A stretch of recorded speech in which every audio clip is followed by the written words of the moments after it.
সুপ্রভাত বন্ধুরা। আজ আমরা আবার ফিরে এসেছি কিছু কথা, কিছু গল্প, কিছু আলোচনা নিয়ে।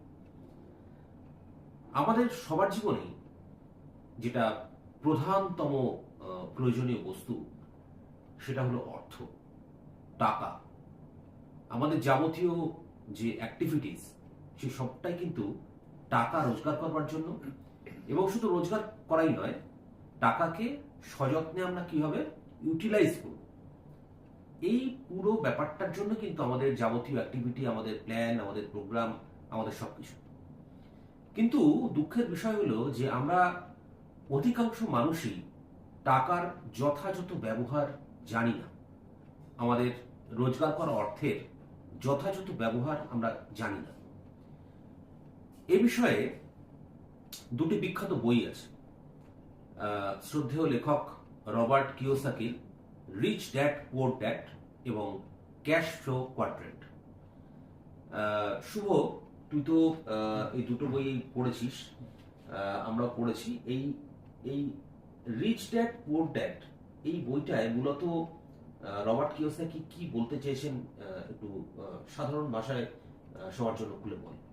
হ্যাঁ, রিচ ড্যাড পুয়ার ড্যাড বইটা আমি যখন প্রথম হাতে পাই, সবাই খুব অবাক হয়েছিলাম যে টাকার উপরে বোঝার জন্য একটা বই, যেটা আমরা আমাদের ছোটবেলায় বা আমরা যখন বড় হয়েছে স্কুল কলেজ, তখন আমরা টাকা নিয়ে এই ব্যাপারে আমাদের কাউকে খুব একটা বেশি আলোচনা করতে বা এর উপরে জ্ঞান অর্জন করার জন্য শুনিনি। এই বইটাই পেলাম যখন বললো যেটা নাকি টাকার ব্যাপারে জানা যায় কিছু, টাকা কিরকম, কিভাবে এটা কাজ করে। হ্যাঁ, তা রিচ ড্যাড পুয়ার ড্যাড নামটাতে মনে হলো একজন রিচ, একজন পুয়ার। তা কে রিচ আর কে পুয়ার? তা আমি বইটা কিনে যখন পড়লাম, সত্যি অবাক হয়ে গেলাম যে টাকাকে এইভাবে, টাকার উপরে একটা ধারণা তৈরি করা যায়। টাকাকেও জানার অনেক দরকার আছে। যেটা তুই বলি যে আমাদের জীবনে টাকা খুবই গুরুত্বপূর্ণ জিনিস, এবং গুরুত্বপূর্ণ জিনিসটাকে এতটা অগুরুত্বপূর্ণ ভাবে দেখা, উনি দেখিয়েছেন যে গুরুত্ব কেন এটা, এবং কেন আমাদের এটা জানা প্রয়োজন আছে। কিভাবে উনি দেখিয়েছেন রিচ ড্যাড পুয়ার ড্যাড, মানে একজন ধনী, একজন গরিব, এই দুজনের ধারণার যে ফারাক, সেই ধারণার ফারাক কিভাবে তাদের জীবনে ফারাক তৈরি করে দেয়, সেটাই উনি এই বইটার মাধ্যমে দেখিয়েছেন। যে দুজনের কনসেপ্ট কি, দুজনের চিন্তাধারা কি। এখানে কিন্তু কখনো উনি বলেননি একজন অনেক আয় করছে, একজন অনেক কম আয় করছে, তা না। উনি বলছেন টাকাটাকে আপনি ছেড়ে দিন, আপনি ধারণাটাকে দেখুন। টাকা নিয়ে আমি কি ভাবছি, যেমন একটা ছোট্ট মানে লাইন দিয়ে উনি শুরু করেছেন বইটা। প্রথমে উনি বলছেন যে আমরা শুনে এসেছি কথাটা যে money is the root of all evil, মানে আমরা বাংলায় টাকাই যত অর্থই অনর্থের মূল আর কি। এই অর্থই অনর্থের মূল, এই লাইনটাকে ধরেই যদি বইটা উনি শুরু করেছেন, সেটাই যদি ধরে নি, অর্থ অনর্থের মূল নয়, lack of money is the root of all evil. Exactly, অর্থ অনর্থের মূল নয়, টাকা কমটাই হচ্ছে যত ক্ষতির কারণ, যত খারাপ কিছু হয় কম থাকার জন্য হয়। তা এই কনসেপ্টের উপরে বিভিন্ন ভাবে দেখিয়েছেন রিচ কিভাবে ভাবছে, পুয়ার কিভাবে ভাবছে। রিচ একটা জিনিস নিয়ে একই জিনিসকে একটা নজরে দেখছে, গরিবরা আবার আরেকটা নজরে দেখছে। এই যে নজর, এই যে চিন্তা ভাবনা, এই যে ডে টু ডে লাইফ, অর্থাৎ এই চিন্তা ভাবনার পার্থক্যটাই একজন মানুষকে ধনী করে, একজন মানুষকে একজনে গরিব করে। দুজনেই পরিশ্রম করছে, দুজনেই কাজ করছে তাদের জীবনের শুরু থেকে শেষ পর্যন্ত, কিন্তু এই যে ধারণার ফারাক, যে ধনী, যে তার ধারণার মধ্যে ধনী ভাব আছে বা ধনীর মতো করে যে ভাবছে, সে জীবনের শেষে গিয়ে কি জীবন যাপন করছে, আর যে গরিব মানুষটা যে এই টাকার ধারণাটাকে গরিবের মতো করে ভাবছে, সে জীবনের শেষে গিয়েও সেই পরিশ্রম করে যাচ্ছে, এবং শেষে গিয়েও সেই স্ট্রাগল, সেই কষ্ট তার থেকেই যাচ্ছে, এবং সে শেষ জীবনেও গিয়ে বলছে যে আমাকে কিন্তু পরিশ্রম করতে হবে, আমাকে খাওয়ার জোটাতে। এই ধারণাটাই আমাকে সব থেকে বেশি মানে অবাক করে নাড়া দিয়েছে, যে এই ধনীর ধারণা আর গরিবের ধারণা নিয়ে এত ভাবার কি আছে। ওটাই উনি বিভিন্ন ভাবে বিভিন্ন চ্যাপ্টারের মাধ্যমে। একটু যদি তুই শুরু করিস, কি প্রথম থেকে যদি একটু শুরু করা যায়। হ্যাঁ, প্রথম থেকে শুরু করলে, প্রথমেই ধরে নিই আমরা ছোটবেলা থেকে আমরা স্কুলে পড়ছি, আমরা পড়াশোনা শুরু করছি বইয়ের মাধ্যমে, প্রত্যেকেই স্কুলে যাচ্ছে, কলেজে যাচ্ছে। তা আমরা স্কুলের মাধ্যমে কি শিখছি, বইয়ের থেকে পড়াশোনা করে একটা জ্ঞান অর্জন করছি, তার থেকে কিছু কোনো নির্দিষ্ট প্রফেশনের দিকে আমরা যাচ্ছি, সেই প্রফেশন থেকে আমরা আমাদের জীবনযাপন করছি, আয় করছি, কেউ বেশি আয় করছি, কেউ কম আয় করছি, এভাবে চলছে আমাদের জীবনটা। তা ওনার বলার যেটা মূল উদ্দেশ্য, উনি বলছেন যে স্কুলের মাধ্যমে আমাদের পড়াশোনাটা শেখা শুরু হচ্ছে, কোন দিকে আমি যাব, কোনটার উপরে আমি বিশেষভাবে জ্ঞান অর্জন করব, কোন বিষয়ে আমি মানে দক্ষ মানুষ হব। কিন্তু এই টাকার ব্যাপারটা স্কুল থেকে কেন শুরু হচ্ছে না? স্কুল থেকে? হ্যাঁ, টাকার ব্যাপারে আমরা আমাদের প্রথম যদি আমাদের চিন্তাধারা কেউ গড়ে, সেটা হচ্ছে বাবা মা বা আমাদের কেউ গুরুজন। তারা টাকা সম্পর্কে আমাদেরকে তাদের ধারণা দিচ্ছেন। তারা যে ধারণাটা দিচ্ছেন, তারাও যে ব্যাপারটা জানেন তা তো নয়। আমরা কিন্তু কারো এক্সপার্ট কারো কাছ থেকে কিন্তু সেই টাকার ব্যাপারে, হ্যাঁ, আমি ইতিহাস অঙ্কের ব্যাপারে আমি তাও স্কুলে একজনকে পাচ্ছি যিনি অঙ্কটা খুব ভালো জানেন বা আমাকে অঙ্কটা শেখাচ্ছেন। তাহলে টাকাটা কেন ঘরে বাবা মা শেখাচ্ছেন বা শেখাচ্ছেন না? শেখাতে পারেন, নাও শেখাতে পারেন, কিন্তু টাকা যে প্যারেন্টসরা বা আমার হয়তো গৃহ শিক্ষক হতে পারে বা আমার কোনো গুরুজন হতে পারে বাড়ি, বলছে তাদের অ্যাঙ্গেল থেকে কেন টাকার জ্ঞানটা শুরু হচ্ছে? এই টাকার যে সম্পর্কে ধারণাটা, যেটা করলে আর্থিক ব্যাপারে যে জ্ঞান, সেটা স্কুল লেভেল থেকেই শুরু হওয়া দরকার এবং কোনো এক্সপার্টের কাছ থেকে। যে কোনো বিষয় সেই এক্সপার্ট যদি তার সম্পর্কে আমাদেরকে বলেন, তাহলে সেই জিনিসটা অনেক বেশি পোক্ত হয় এবং অনেক বেশি ভালো হয়। টাকার ব্যাপারে আমাদের কাছে সেই ধরনের কোনো গাইডলাইন কিন্তু আমরা ছোটবেলা থেকে পাচ্ছি না।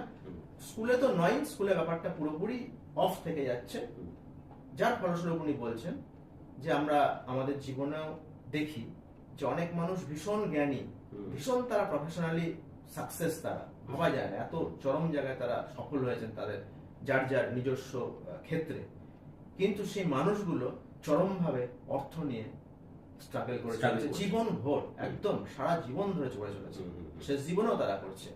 এইটা উনি স্কুল লেভেল থেকে উনি বলছেন যে এইখান থেকে আমাদেরকে বেশ এটা গেল। তারপরে মানি ওয়ার্কস, যে আমরা যখন কাজ করছি, আমরা যে পেশাতেই থাকি, আমরা কাজ করে চলেছি টাকার জন্য।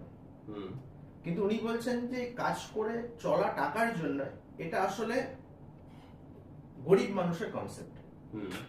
ধনীদের কনসেপ্ট কি? ধনীরা কি করে যাতে টাকাটা তাদের জন্য কাজ করতে পারে।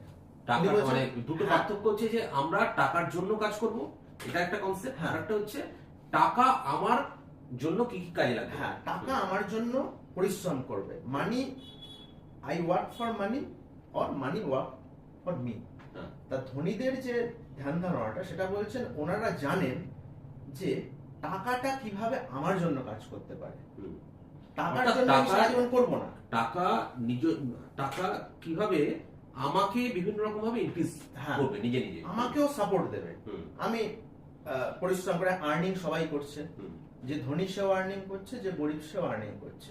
এবার যে গরিব মানুষ, সে আর্নিং করছে, সে ব্যয় করছে, বা ব্যয় কখনো বেড়ে গেলে সে ধার নিচ্ছে, বা সে কিছু টাকা হয়তো জমাচ্ছে বা জমাতে পারছে না।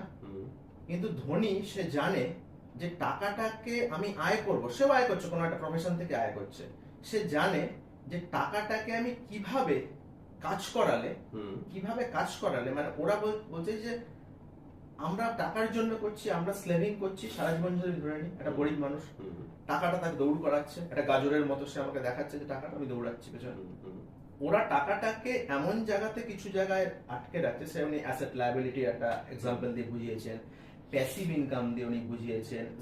একটু অ্যাসেট মানে বলতে চাইছেন যে টাকাটাকে আমি এমন ভাবে ব্যবহার করব, যেমন অ্যাসেট আমি ধরে নিলাম, উনি একটা অ্যাসেট লায়াবিলিটি একটা চ্যাপ্টার আছে এর মধ্যে, ওরা বলতে গিয়ে উনি দেখাচ্ছেন যে আমরা ধরলাম একটা আমাদের কোনো এক্সপেন্সিভ কিছু আমি কিনবো, দাম বেশি, ওটা আমার যেটা শখ আছে ওটা আমি কিনবো।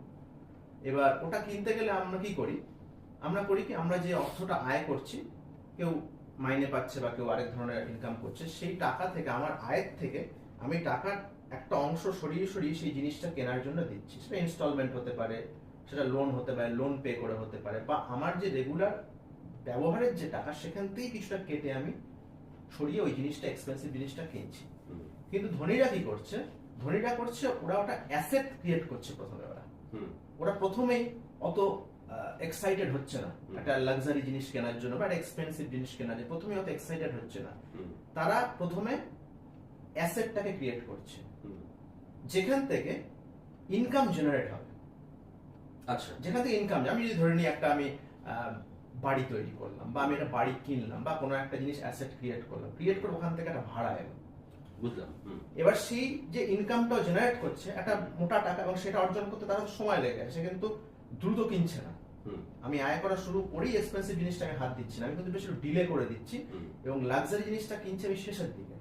যেটা গরিবরা কি করছে, ওরা প্রথমেই লাক্সারি জিনিসটাকে কিনে ফেলছে এবং এর ফলে কি হচ্ছে, ওদের রেগুলার যে এক্সপেন্সেসটা সেখান থেকে ওকে খুব টানাটানি করতে হচ্ছে। খাওয়া দাওয়ার খরচা, রেগুলার লাইফস্টাইল এক্সপেন্সেস, সেখানেই টানাটানি পড়ে যাচ্ছে। মাইনে থেকেই রোজ একটা বড় অংশ বেরিয়ে যাচ্ছে সেই এক্সপেন্সিভ জিনিসটাকে ফান্ডিং করার জন্য। ও বলছেন না, বলে আপনি একটা লাক্সারি জিনিস কিনবেন, অবশ্যই খুব ভালো কথা, এটা হতেই পারে, এটা সবাই চায়। আপনি অ্যাসেটটা ক্রিয়েট করুন, অ্যাসেটটা এমনভাবে ক্রিয়েট করুন যে অ্যাসেট থেকে সে একটা ইনকাম জেনারেট করে যাবে এবং এই লাক্সারি জিনিসটাকে আপনার ও ফান্ডিংটা করবে। আপনার রেগুলার এক্সপেন্স থেকে, আপনার রেগুলার লাইফস্টাইল, রেগুলার খাওয়া দাওয়া, রেগুলার যে মানুষের খরচা, তার উপরে কোনো রকম ভাবে কোনো কাঁচি চলবে না। তা এইটা কোন বলেন মানি ওয়ার্কস ফর দেম। মানিটাকে কিভাবে ওনাদের ফেভারে কাজে লাগানো হয়, যেটা মানিটা আমাদের এগেইনস্টে কাজ করছে। আমরা গরিব মানুষ লোন নিয়ে নিচ্ছে, তার যে রেগুলার যে খাবার খরচা কখন তাতেও কাঁচি চলে যাচ্ছে, বলছে না এতটা ভালো খাবার দাবার, পুষ্টিকর খাবার খাওয়া যাবে না, কারণ এগুলো তো খুব এক্সপেন্সিভ, এগুলো ছেড়ে দেওয়া এগুলো।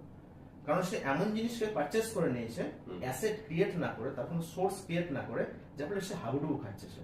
এবং এই হাবুডুবুটা, সে হয়তো একটা ফ্ল্যাট কিনে ফেললো, সে হয়তো একটা গাড়ি বা আরো কিছু দামি মোবাইল কিনে ফেললো, সেগুলো তার মাইনের টাকা থেকে রেগুলার বেসিসে বেরিয়ে যাচ্ছে এবং তারপরে তার লাইফস্টাইল ধীরে ধীরে ধীরে নিচু হয়ে যাচ্ছে এবং প্রতিদিন সে স্ট্রাগল করছে। এটাও এক ধরনের স্লেভিং। এটা টাকাটা তাকে স্লেভ করে রেখে দিয়েছে। দেখো, তুমি যদি চাও আজকে তুমি ফ্রিডম পাবে, তোমাকে ফ্রিডম দেবো না, কারণ নেক্সট 5 ইয়ার্স কিন্তু তোমাকে আমি লোনে আটকে রেখে দিলাম, তার মানে তোমার ফ্রিডম হচ্ছে না। কিন্তু ধনী যারা, তারা করছে কি, তারা সেই লাক্সারি জিনিস অ্যাভেল করছে বেশ দেরি করে, সে বুঝে যে হ্যাঁ আমি সেটা করতে পেরেছি কিনা, তখন সে গিয়ে ওই লাক্সারি জিনিসটা হাত দিচ্ছে এবং যখন সে দিচ্ছে তার কাছে কোনো চাপ থাকছে না। আমার তো নর্মাল, আমি যেমন ছিলাম সেরকমই আছি, আর আমার তো ওইটাকে ফান্ডিং করার জন্য ওই সোর্স থেকে একটা টাকা আসবে, ওই সোর্স থেকে টাকা এসে এটার ইনস্টলমেন্টটা দেবে, এটার ডেপ্রিসিয়েশনটা, এটার যে রেগুলার যে রেকারিং এক্সপেন্সেসটা দেবে। এর জন্য আমার কোনো ডিস্টারবেন্সের কোনো ব্যাপার নেই, আমার কোনো কষ্ট পাওয়ার কোনো ব্যাপার নেই, কারণ আমি সেটা অলরেডি ক্রিয়েট করে রেখেছি। তাই এই অ্যাসেট লায়াবিলিটি, এটাকে বলছে যে সেটা পুয়ার অ্যান্ড রিচের কনসেপ্টের মধ্যে ফারাক হিসেবে দেখাচ্ছে, যে গরিবরা কিভাবে ভেবে জিনিসটা কিনছে,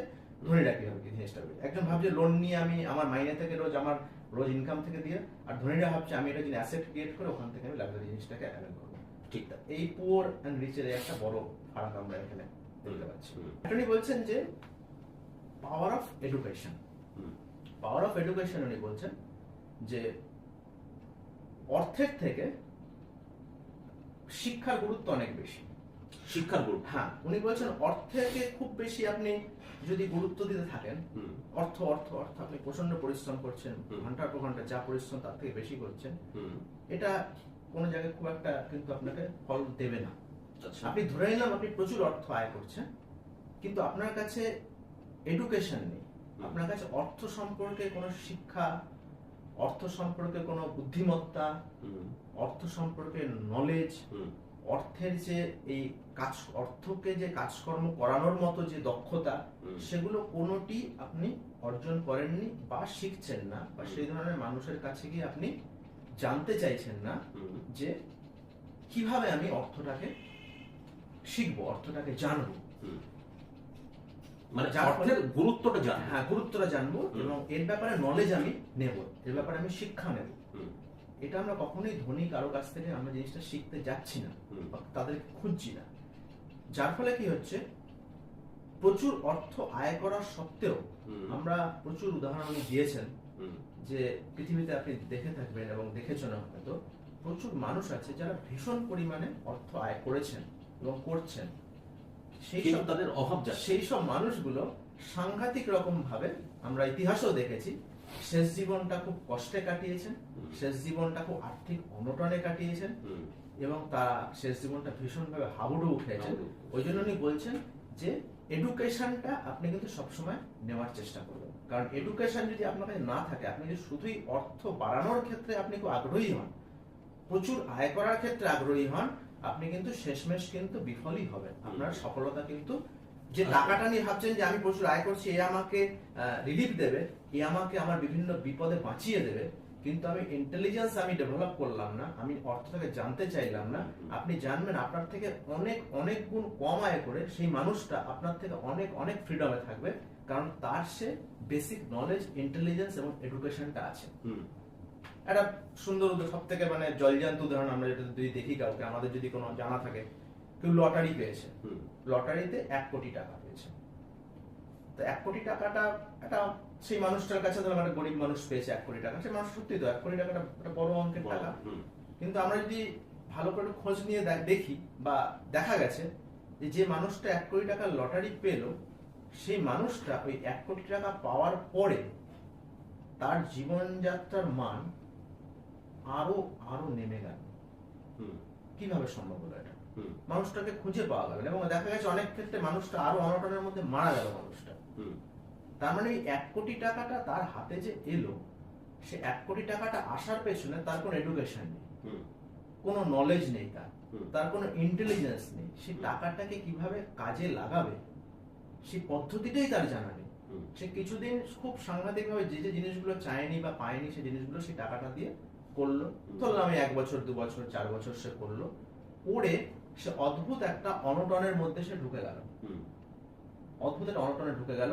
এবং সেই লোকটা 1 কোটি টাকা পাওয়ার আগে যে জীবনযাপনটা করছিল, তার নিজস্ব একটা যা প্যাটার্ন ছিল বাঁচার, তার যা আয় সেই অনুযায়ী সে বানিয়েছিল, সে প্যাটার্নটাকে চলছিল, তার থেকে ওই 1 কোটি টাকা যখন শেষ হয়ে গেল, তার থেকে অনেক অনেক গুণ সে নিচে নেমে গেল। এটা কেন ঘটলো এটা? এবং কিছু কিছু ক্ষেত্রে দেখা গেছে যে মানুষটা খুঁজে পাওয়া যায়, সে মানুষটা মারা গেছে।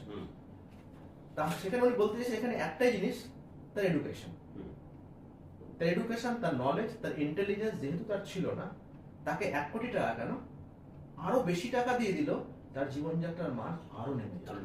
কারণ তার এডুকেশন নেই, তার ইন্টেলিজেন্স নেই। উনি এক্ষেত্রে বলতে গিয়ে বলছেন যে আমরা যখন কোনো ধনী মানুষকে দেখি, তখন একটা দুঃখের বিষয়, সেটা হচ্ছে কি আমরা সেই ধনী মানুষটাকে কখনো তাকে জানতে চাই না যে আপনি কিভাবে ধনী হলেন। আপনি আমাকে যদি একটু এখনকার থেকে একটু ধনী হতে হয় বা একটু পয়সা আমাকে আয় করতে হয়, কি করলে হতে পারে একটু আমাকে যদি বলেন, আমি তাহলে ভালো হয়, শিখতে পারি। বা হ্যাঁ, আমরা যখন ধনী মানুষকে দেখি তখন বলি ওনার তো এত টাকা, উনি আমাকে তো কিছু তো দিয়ে দিতে পারেন, বা এই যে ওনার এত পয়সা হয়েছে, কি যায়, ওনার 2-5 কোটি টাকা যদি মানুষকে একটু বিলি করে দেন, তাতে কিছু ওনার যায় আসে না, তাতে কিছু না। বা আমরা কখনো কখনো আমরা যাই যে ধনী মানুষকে বলি আমাকে একটা জবের ব্যবস্থা করে দিন যাতে আমি কাজ করতে পারি আমাকে। তার মানে ধনীদের কাছে আমরা নয় জব, নয় তার অর্থ যেটা অনেক আছে, সে অনেক অর্থের কিছু অর্থ আমি আশা করছি যে আমাকে দিয়ে দিলে তো তার কিছুই খারাপ পড়বে না, অথচ আমি কিন্তু অনেক হয়ে যাব, অনেকটাই আমার কিন্তু পূর্ণ হয়ে যাবে। এই যে ধারণাটা, এই ধারণাটা আমাকে আরো দরিদ্র করে দেয়। উনি যদি পয়সা দিয়েও দেন উনি, তাহলে কিন্তু আমার জীবনযাত্রার মান উন্নত হবে না। ওটা কিছুদিন থাকবে, হ্যাঁ, যতদিন ওটা শেষ হচ্ছে, শেষ হওয়া পর্যন্ত আমার একটা চলবে, একটা ড্রাইভ চলবে, সেই ড্রাইভটা যখন পয়সাটা একটা সময় শেষ হবে, শেষ হওয়ার পরে আবার আমি সেই জায়গাটায় তৈরি যাবো, কারণ আমি তো সেই এডুকেশন, ইন্টেলিজেন্স, নলেজ, সেটা আমি সেই পাওয়ারটাকে কখনো গেইন করলাম না। আমি হঠাৎ করে চাইছি I want something for nothing, আমি কিছুই দিলাম না তাকে, আমি আশা করলাম যে তুমি আমার অ্যাকাউন্টে হঠাৎ করে কিছু টাকা ঢুকিয়ে দাও, 1 কোটি টাকা 2 কোটি টাকা ঢুকিয়ে দাও, যাতে আমার জীবনটা চলে যায়। কিন্তু যেহেতু এডুকেশন নেই, জীবনটা চলবে না। ওটা একটা ভুল ধারণা, ওটা একটা মানে এমন ধারণা যেটা আমাদেরকে আরো গরিব করে দিচ্ছে। এই ব্যাপারগুলো উনি বিভিন্ন চ্যাপ্টারে এভাবে করেছেন, যেগুলো আমাকে খুবই মানে শিখতে এবং আরো ওনার এই লেখাগুলো বা ওনার এই জ্ঞানের পরিধিটাকে আরো এক্সপ্লোর করতে অনেক বেশি সাহায্য করেছে। এছাড়া আর কি বলেছেন বইটা? উনি আরেকটা বলেছেন যে ওয়েলথ নিয়ে একটা কথা বলেছেন। আমরা শুনে থাকি যে ওয়েলথ, এবার ওয়েলথ জিনিসটা কি?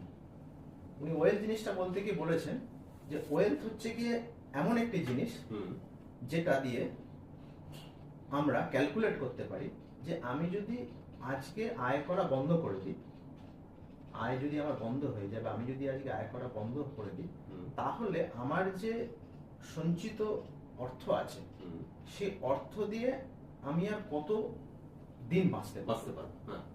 এটাকে উনি ওয়েলথের একটা ডেফিনেশন দিয়েছেন। আরেকটা খুব সুন্দর আমার ভালো লেগেছে, সেটা হচ্ছে উনি বলেছেন যে আমরা যখন কোনো এক্সপেন্সিভ জিনিস দেখি বা কিছু হুম। আমার কিনতে ইচ্ছা করে যেটা আমার ক্ষমতার বাইরে, হুম। তখন রিচ আর পুয়ার দুজনে ওই জিনিসটাকে নিয়ে কিভাবে ভাবে বা ভাবে। কিভাবে ব্যাখ্যা করে। হুম। আমি একটা জিনিসকে দেখলাম, আমাকে যদি বলে এই জিনিসটা তুমি কিনতে পারবে বা তুমি কিনবে, হুম। তখন আমার যদি সেটা সামর্থ্যের মধ্যে না থাকে, তখন উনি বলছেন যে যারা গরিব মানুষ তারা বলে যে আমার এটা কেনার মতো ক্ষমতা নেই। ক্ষমতা। হুম। এটা বলে। সে একই জিনিস যখন ধনী বলে বা ধনী যখন ভাবে ওই জিনিসটা, সেও একটা জিনিস দেখছে তার চেনার মতো, তার কাছে সেই মুহূর্তে অর্থ নেই। হুম। উনি ওই একই জিনিসটা বলছেন, আমি কিভাবে এটা কিনতে পারি। আচ্ছা আচ্ছা। উনি যেটা মানে বলছেন- একজন একদম নেগেটিভ ক্ষমতা নেই, আমার কেনার ক্ষমতা নেই, মানে ব্যাক করে গেলাম। হ্যাঁ, আরেকজন সে কিন্তু ওখান থেকে শুরু করলো যে হ্যাঁ। আমি এখান থেকে কিভাবে কিভাবে কি প্ল্যান করে আমি ওই হ্যাঁ, জিনিসটাকে পেতে উনি পারি। বলছেন যে গরিব বলছে I can't afford it, hmm. আমি এটাকে কেনা সম্ভব না আমার পক্ষে। হুম। হুম। হুম। যখনই আমি আই ক্যানট অ্যাফোর্ড ইট বলছি, সঙ্গে সঙ্গে আমার ব্রেনের মধ্যে সেই পোর্শনটা টোটালি অফ হয়ে যাচ্ছে, থট প্রসেসটা অফ হয়ে যাচ্ছে যে আমি পারি না, পারি না। আমার চিন্তাটা ওখানে স্টপ। হুম। আমি চিন্তাটাকে কিন্তু আর এগোনোর কোনো স্কোপ দিলাম দিলাম না। না। হুম। আমি নিজেকে মোটামুটি একটা জায়গাতে আটকে দিলাম। হুম। কিন্তু ধনী যখন বলছে, ধনী বলছে যে how can I afford it, hmm. আমি এই মুহূর্তে নাই পারতে পারি, কিন্তু আর সেটা যদি আমার কিনতে হয়, কি করা যেতে পারে তাহলে? এই কি করা যেতে পারে, যখন এই কোশ্চেন মার্কটা আমি ব্রেনের মধ্যে দিলাম, যখন পুট করলাম, ব্রেন সেই মতো ভাবে ও সার্চিং মোডে চলে গেল হুম। যে কিছু তো অপশন হবে, কিছু তো উপায় আছে হুম। যেটা দিয়ে আমি এটা কেনার মতো সেই পজিশনে যেতে পারি বা কেনার মতো ওয়ে আউটটা ফাইন্ড দ্য ওয়ে আউট। সেই খোঁজাটার পজিশনে আমি ব্রেনটাকে রাখলাম না। ওরা কি করে, সেই ব্রেনটাকে সেই খোঁজার পজিশনে ফেলে দিল। হয়তো এই মুহূর্তে না কিনতে হবে, 2 বছর পরে কিনতে পারি।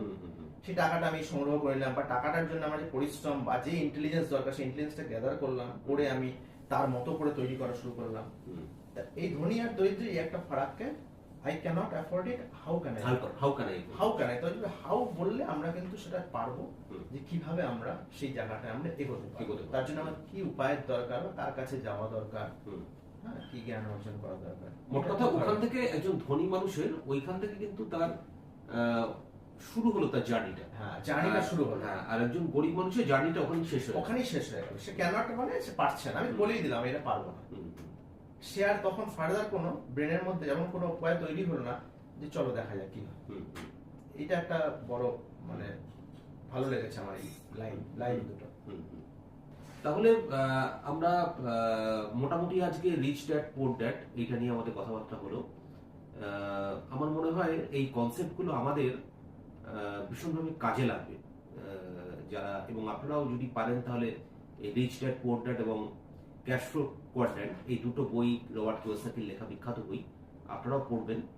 এবং আমরা আজকে থেকে চলুন আমরা শুরু করি ভাবা যে যে অর্থ আমরা রোজগার করছি, এই অর্থ কিভাবে আমাদেরকে হেল্প করবে, সাহায্য করবে, এবং যে জিনিসগুলো আমরা অ্যাফোর্ড করতে পারছি না সেগুলোকে আমি অ্যাফোর্ড করব কিভাবে, সেই ওয়ে আউটটা আমাদের নিজেদের মাথার মধ্যে যদি আমরা রাখতে পারি।